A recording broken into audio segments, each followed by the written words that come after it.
G with episode 4 of Winter Brass. Thank you for tuning in.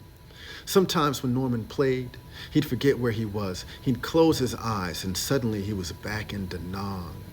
The sound of jets roaring overhead. The smell of gasoline and sweat and fear.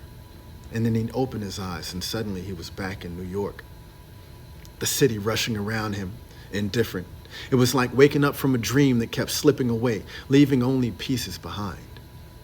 Norman slept in a tiny room, barely big enough for his bed and the small creaky dresser that he'd found on the curb one night.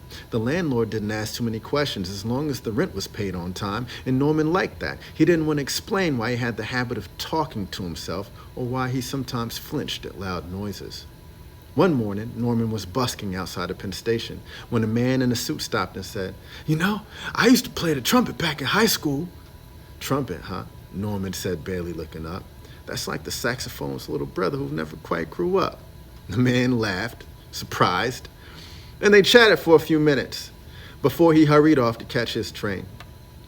And for a moment, Norman felt human again, almost like he wasn't invisible. But the days got colder, and the nights grew longer, and the rent wasn't getting any cheaper. He kept playing, kept hoping for that one moment when someone would stop and say, "Hey, you're something special." But it never happened. This was episode 4 of Winter Brass. We have one more episode coming up. Thank you for tuning in.